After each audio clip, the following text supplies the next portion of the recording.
said the gunman shot 3 people Saturday morning, killing 2 of them before killing himself. One of the victims, family says, was the mother of his child. 12 News' Courtney Sisk sat down with her parents today, who say they're heartbroken. On the morning of Saturday, February 5th, 2022, in Brown Deer, Wisconsin, a quiet suburb just north of Milwaukee, a 23-year-old mother named Ariana Nicole Reed pulled into the parking lot of the Park Plaza Apartments on North Park Plaza Court. She was doing something ordinary, dropping off her 2-year-old son, Egypt, for a visit with his father, 26-year-old Larval Huddleston. She had been there before. She knew this place. What happened next would trigger a massive multi-agency law enforcement response, shut down an entire apartment complex, place a toddler in the middle of an active shooting scene, and end with 3 people dead, including the man police say pulled the trigger. Before it was over, Huddleston would go live on Facebook. A neighbor would make a split-second decision that would cost him his life. And a little boy named Egypt would lose both of his parents in a single morning. Our little area is gone. Parents torn apart by the death of their child. 23-year-old Ariana Reed was one of the victims shot and killed Saturday at the Park Plaza Apartments in Brown Deer. They lost a star, a shining star, precious rare diamond. She was everything to us. Reed leaves behind her 2-year-old son, Egypt. Family tells 12 News she shared that child with the suspected shooter, who police say shot and killed himself. What I admire most about her is that she was an awesome mother. Good job. It deeply saddens us that her son will not be able to see that spirit anymore. Yes. Reed's mother says Ariana was no longer in a relationship with the suspect and moved out just a few days ago. They say she still wanted to co-parent, telling 12 News she went to drop their child off to be with his dad at the apartments. They never imagined she wouldn't make it home. My husband and I got a phone call around 10 in the morning, and it was him saying, "It's over, come get Egypt now." That call came from the suspect. From my understanding is when she dropped him off and as she was leaving, he shot her from the balcony and then ended up shooting the 2 people that was trying to help our daughter. So we believed that if they would have gotten her help, she still would have been with us. Yes. Her child is safe and now living with his grandparents. What do you want Egypt to grow up to be?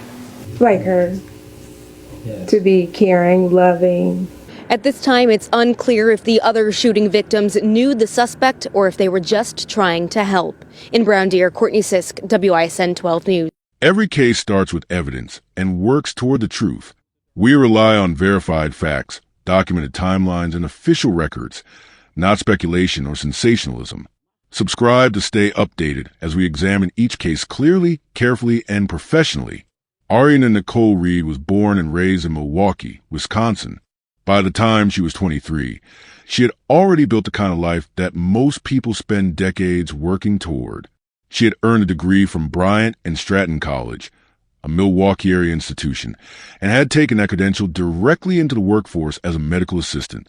At the same time, she was enrolled in further education with the goal of becoming a registered nurse, a career path that demanded discipline, academic commitment, and a genuine desire to help people. On top of that, she had launched her own design business, a creative venture that reflected a side of her personality that was expressive and entrepreneurial. Her family described her in consistent terms. She was the energy in every room. Her brother Aaron Reed said, "She was the life of the family. Anytime we came together, we always looked to my little sister to keep the joy going." Her Aunt Sharice Reed called her light bright, saying she never once saw a frown on Ariana's face. Friends remembered dancing at her parents' house. Her Facebook page is filled with photos of her son and her work. She was social, creative, ambitious, and present. At the center of her life was her 2-year-old son, Egypt. She documented motherhood openly on social media. Photos of fall leaves, moments with family, glimpses into her everyday life as a young mother who was also a student, a professional, and a businesswoman. She and Egypt's father, Larval Huddleston, were no longer in a romantic relationship, but Ariana was doing what most child welfare advocates would call the right thing. facilitating Egypt's relationship with his father. She was not cutting Huddleston out. She was not creating conflict. She was showing up consistently to make sure her son had both of his parents in his life. Larval T. Huddleston was 26 years old and lived in a second-floor apartment at the Park Plaza Apartments in Brown Deer, the same building, the same parking lot, where the murders would take place. He went by the alias Velvel on social media and had posted rap videos online, projecting an image of confidence and creativity. To the people around him, including Aryana's own father, Aaron Reed, Huddleston appeared stable and decent.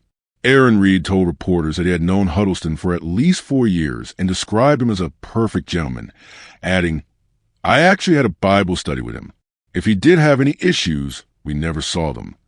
But the social media record told a different story. As far back as September 2020, Huddleston had posted publicly, "I suffer from paranoia and PTSD. So no, I'm not normal. I love people. I'm actually a people's person, but I don't F. People in my environment most definitely played a major part of why I move the way I do." This was not a private journal entry. This was a public disclosure, broadcast to anyone who followed him, that he was living with diagnosed or self-identified mental health conditions that he acknowledged affected his behavior. No intervention followed. No record has emerged of any professional mental health treatment, mandated or voluntary, that addressed these statements in the period leading up to February 2022. Aryana and Huddleston's relationship had produced a child and apparently remained emotionally entangled even after the romantic partnership ended. As recently as November 2021, just 3 months before her death, Aryana had posted warmly about Huddleston on social media, but her page also contained posts about not deserving to be played with, about wanting a love that treated her as a blessing. The timeline suggests a relationship that had not fully resolved and a dynamic that continued to carry emotional weight on both sides. Police were dispatched to the Park Plaza Apartments at approximately 10:09 a.m. on Saturday, February 5th, 2022. By that point, shots had already been fired. Aryana had driven to the complex to drop off Egypt for a scheduled visit with Huddleston. She pulled into the parking lot. What happened in the minutes before the first shot was fired is not fully documented in public records, but what is documented is a result. Huddleston shot Aryana from his second-floor apartment, firing down into the parking lot where she stood. She was hit and went down. She did not get back up. Eric Lewis, a first-floor resident who heard the gunfire above him, looked out his window and saw Reed had been shot. He watched as 2 other people moved toward her, a woman, and a 31-year-old man named Michael Edward Anderson, also a resident of the complex. Anderson did not know Aryana Reed. He simply saw a woman shot in a parking lot and moved to help. According to Lewis, Huddleston then came outside and fired again, this time to the parked cars, at Anderson, the woman, and Lewis himself. Anderson was struck and killed. Lewis was shot in the leg. The unnamed woman was not hit. Both Aryana Reed and Michael Anderson were pronounced dead at the scene just before 11 a.m. 2 people were gone within the first hour of Saturday morning in a quiet suburb. One of them a stranger who made the decision to run toward danger rather than away from it. Multiple law enforcement agencies responded to the scene. When officers arrived, Huddleston opened fire on them from his second-floor apartment window. No officers were struck, but at least 1 squad car was hit. AK-9 was inside the vehicle and was not harmed. A SWAT team was deployed and a standoff began. The apartment complex was locked down. Outside, in the parking lot, 2 people were dead. Inside the apartment, Huddleston went live on Facebook. The video, which was shared and screen recorded by other users before his page was taken down, showed him pacing through the apartment with a weapon. He flashed the clothing he said he wanted to be buried in. He could be heard praying for forgiveness off camera. He acknowledged his mental health struggles, stating that he had been through too much and was not in a stable state. At one point, Egypt, 2 years old, was visible in the footage, holding a piece of pizza before the video ended.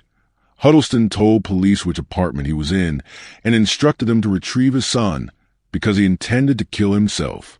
When tactical officers eventually entered the apartment, they found Huddleston dead from a self-inflicted gunshot wound. He was transported to Frode Terre Hospital and pronounced dead shortly after 3 p.m. Egypt was removed from the apartment unharmed. The Milwaukee County Medical Examiner's Office ruled the deaths of Ariana Reed and Michael Anderson as homicides and Huston's death as suicide. 3 people entered that morning. None of them left it intact. Dozens gathered at Marshall High School in Milwaukee, Ariana's former school, for a vigil and balloon release. It's been real devastating because she was such a bright star. She really, really was a darling, and we're going to miss her greatly. Father God, we ask that you bring peace. We ask that you bring strength, God. My heart is so broken. I'm so lost. I always called her Light Bright because of the smile that she had. Yes. And she's going to be truly missed. I don't want to have to attend one of these again. But I want to say thank you guys for coming out and supporting my family through this difficult time. Keep us in your prayers. Thank you for coming out.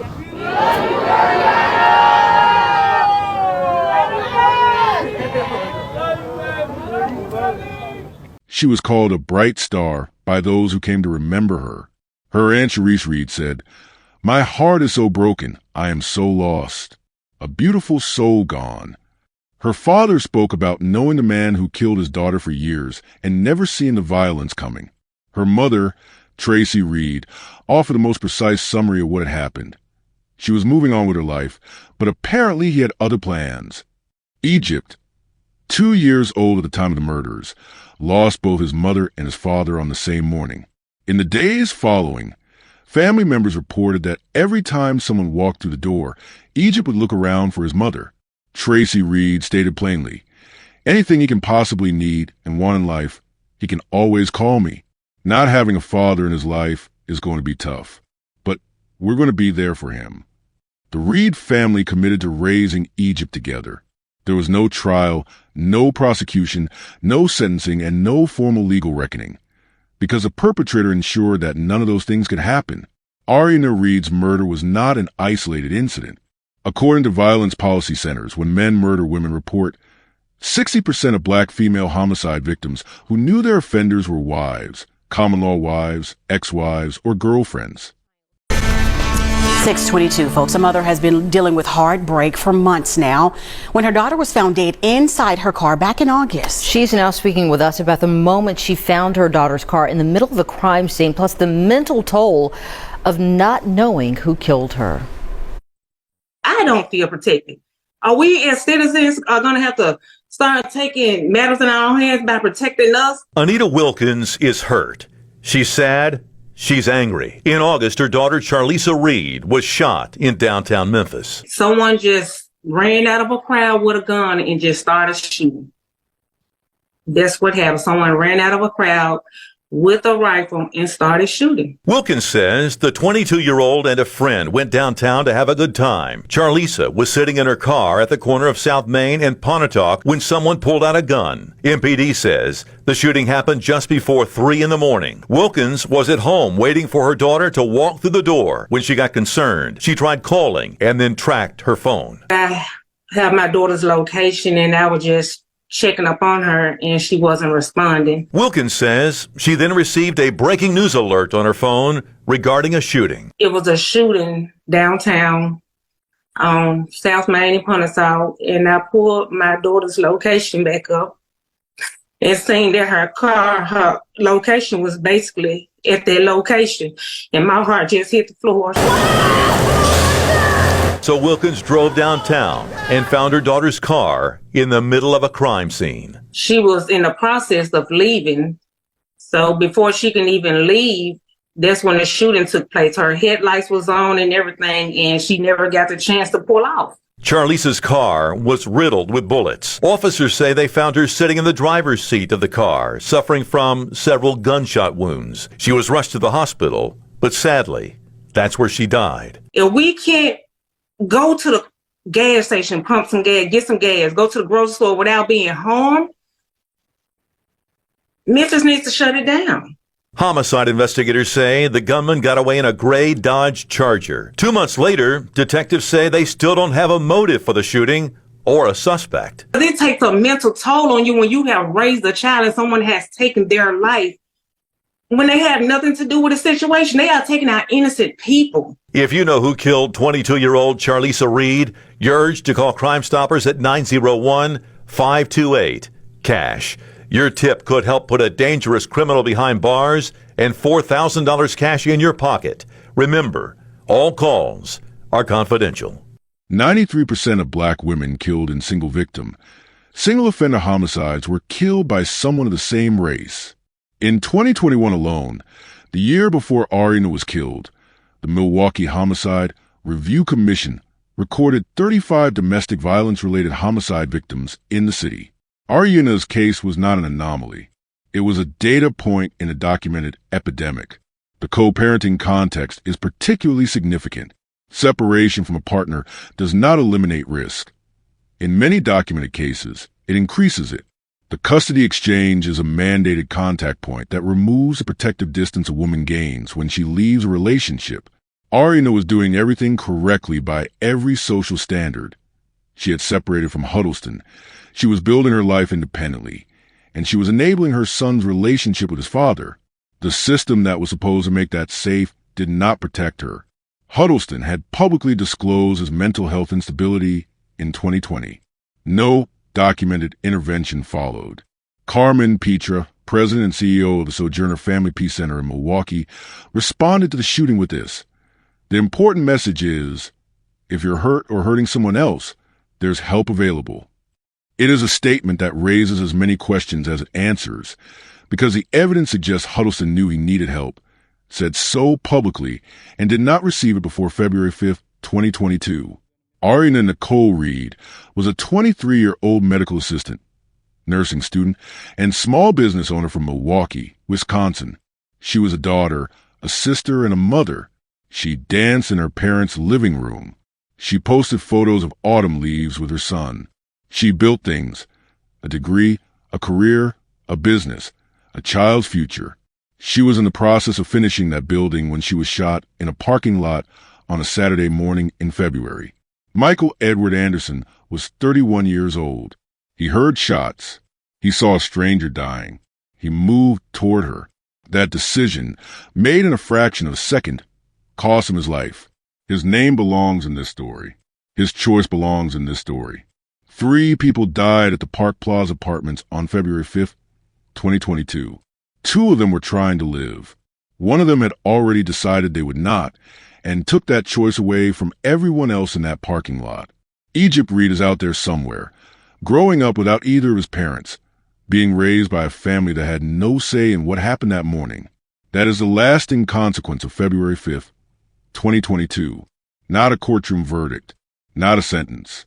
A child looking around every time someone comes through the door, still waiting for a face that is never going to appear. Facts verified. Case concluded.